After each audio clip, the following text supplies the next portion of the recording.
Students, कल हमने पढ़ा था about the Arrhenius definition of the acids. आज हम पढ़ेंगे Arrhenius definition of the bases. तो बेस जो है, base is a substance which when dissolved in water gives hydroxide OH negative ions in the solution. तो बेस कोई भी substance होता है जो जब हम उसे डिसॉल्व करते हैं इन वाटर तो वो क्या देता है, OH नेगेटिव आयंस और hydroxide ions. Substance which when dissolved in water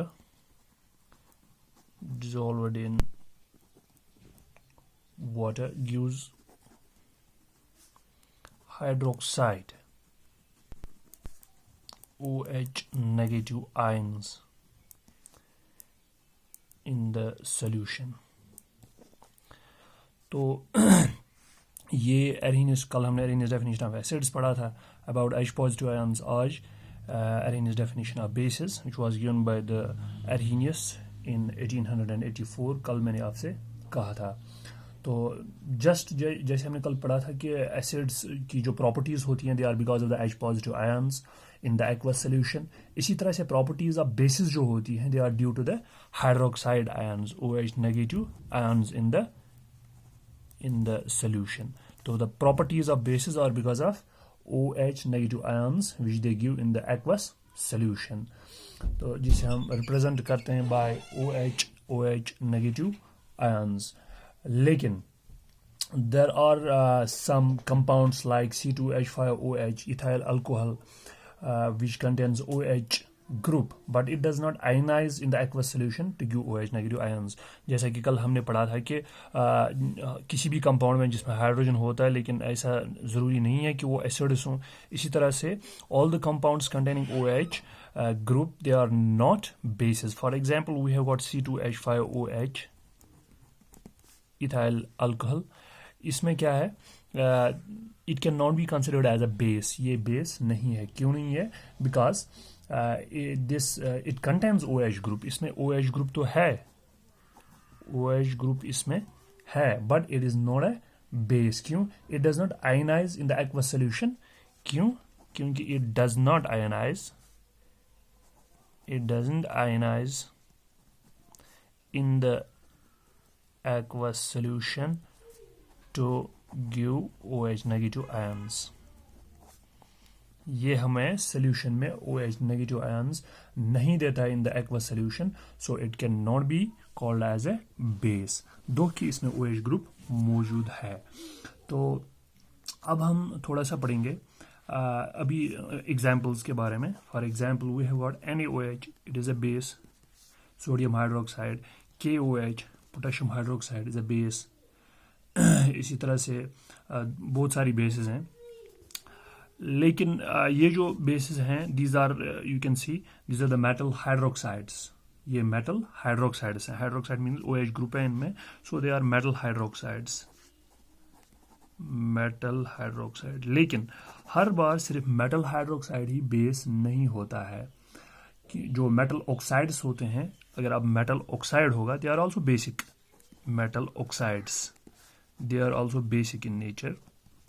for example you have got CaO, MgO। ये तो हाइड्रोक्साइड्स नहीं है, OH नहीं है इनमें, लेकिन still they act as bases. तो so we can say that bases are oxides and hydroxides of metals, ये भी हम कह सकते हैं कि जो बेसिस होते हैं they are oxides and hydroxides of metals. They are the oxides and hydroxides of metals. तो लेकिन ये जो कुछ बेसिस होती हैं, the bases which are soluble in water and give hydroxide ions in the aqueous solution, they are called as, so we can say bases which are soluble in water and give hydroxide ions in the aqueous solution are called alkalis. तो bases which are soluble in water and give hydroxide ions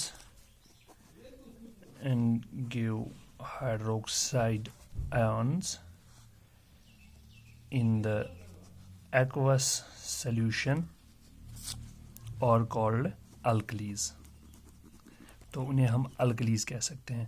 तो यहाँ पर आपको थोड़ा सा difference भी पता मालूम पड़ेगा between the bases and alkalis. So वो वाली बेसिस जो which are soluble in water, जो वाटर में सॉल्युबल होती हैं and give hydroxide ions in the aqueous solution are called alkalis, क्योंकि हर एक बेस एक्वस सोल्यूशन में जो है वो सॉल्युबल नहीं होती है। So we can say that all alkalis are bases, but all bases are not alkalis.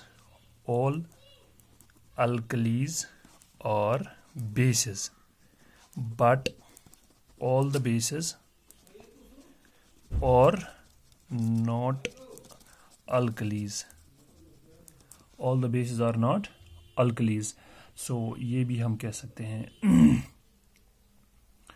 For example, CuO है, CuO is a base, it acts as a base, copper oxide, it acts as a base, but it is not an alkali because it cannot be dissolved in water.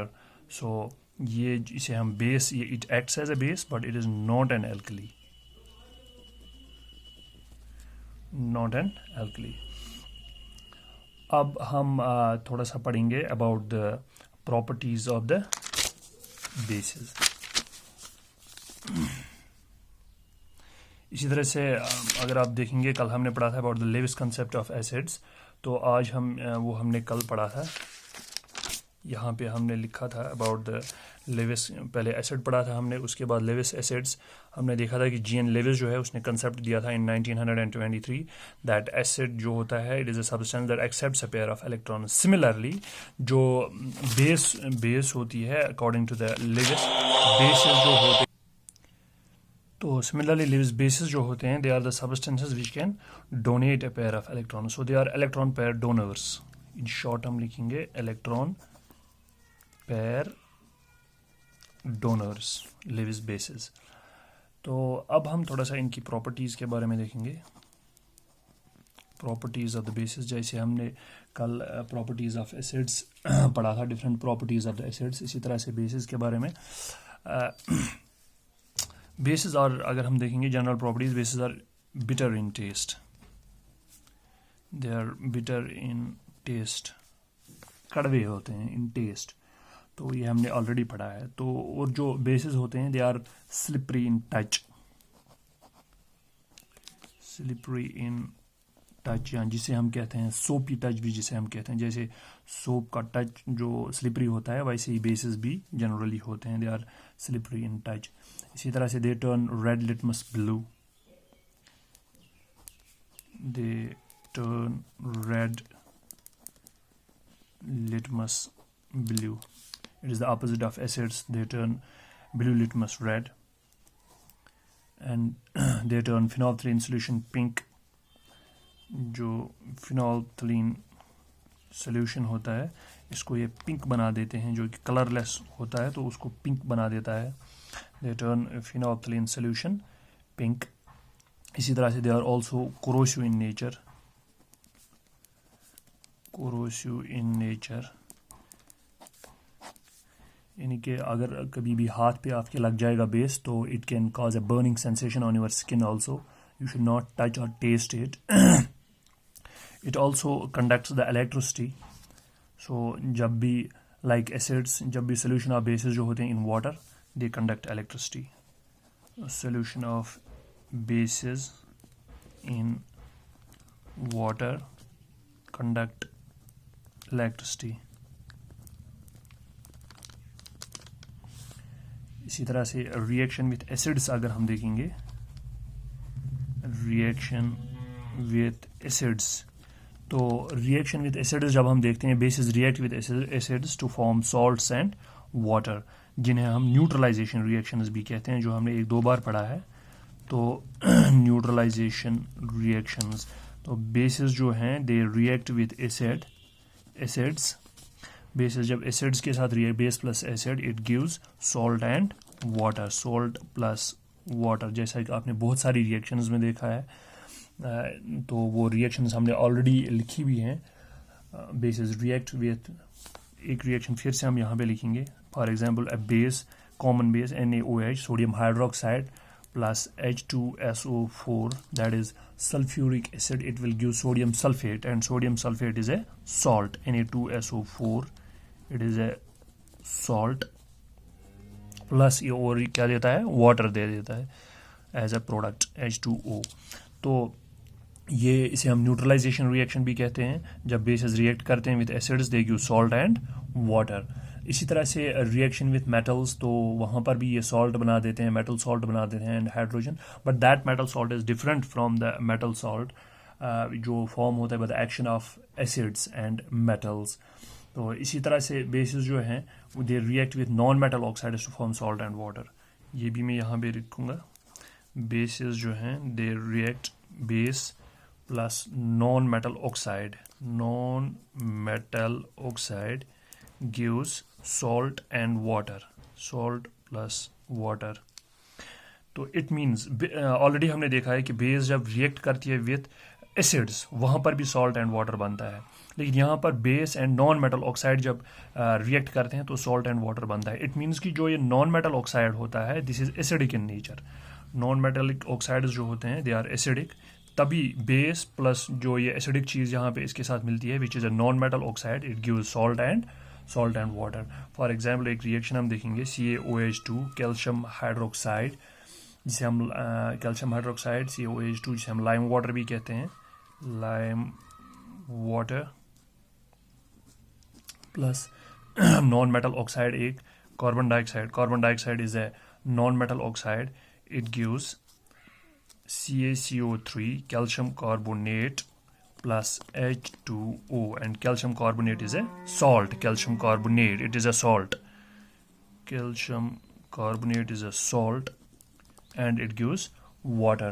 तो ये यहाँ पे जो this shows that non metal oxides जो होते हैं, non metallic oxides CO2 for example यहाँ पे हमने ले लिया, they are acidic in character. तभी ये एसिडिक और बेस जब मिलते हैं salt and they form salts and water, so they were some properties of the bases।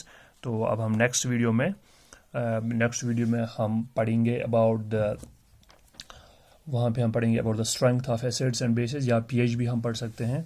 So just wait for my next video. Thanks for watching.